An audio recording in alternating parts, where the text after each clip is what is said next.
শিক্ষার্থীদের পড়ালেখার চাপ সামলাতে হলে নিয়মিত মানসিক স্বাস্থ্যের যত্ন নিতে হবে। তার জন্য প্রয়োজন পর্যাপ্ত ঘুম এবং নিজের পছন্দের কাজ করা। এতে তারা মানসিক এবং শারীরিকভাবে সুস্থ থাকবে, পড়ালেখার প্রতিও মনোযোগ বৃদ্ধি পাবে।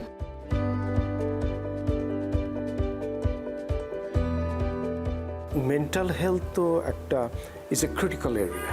18, 19, 20 বছরের ছেলেমেয়েরা ওরা তো কতটুকুই বা বোঝে, আবার অনেক কিছুই ওরা বোঝে, এবং সেজন্যই ওদের উপরে প্রেশারটা কিন্তু অনেক বেশি।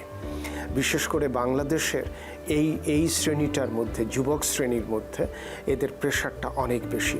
একদিকে এডুকেশনের প্রেশার, অন্যদিকে জব পাওয়ার প্রেশার। এই দুটো প্রেশারে এবং গ্লোবাল প্রেশার, যে অনেকে চলে যাচ্ছে বিদেশে, আমি যেতে পারছি না, আমি কিভাবে যাব, এই ধরনের প্রেশারও তাদের ভিতরে কাজ করে। যার জন্য একটা মেন্টাল হেলথ অনেক সময় ইমব্যালেন্স তারা হয়ে যেতে পারে। সেই জন্য মেন্টাল হেলথটা is a critical aspect for us.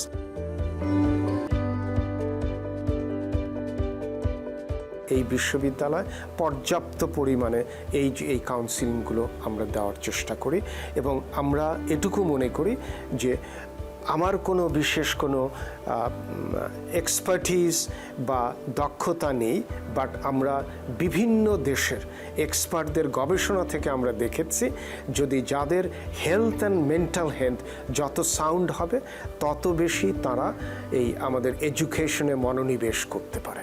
সেইটার কারণেই আমরা মেন্টাল হেলথটাকে প্রাধান্য দিয়ে থাকি।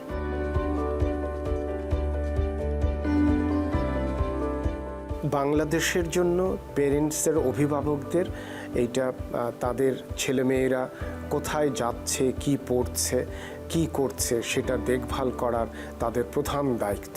আমাদের বিশ্ববিদ্যালয় হিসাবে আমরা অনেকটা ক্ষেত্রে অভিভাবক হিসাবে কাজ করলেও পূর্ণাঙ্গ অভিভাবক হিসাবে আমরা কাজ করতে পারবো না, এবং সেজন্যই অভিভাবকদের মনোনিবেশ করতে হবে যে তাদের সন্তান কোথায় কি করে, কিভাবে তারা পড়াশোনা করছে, তাদের সুবিধা অসুবিধা এটা প্রতিনিয়ত দেখার প্রয়োজন আছে।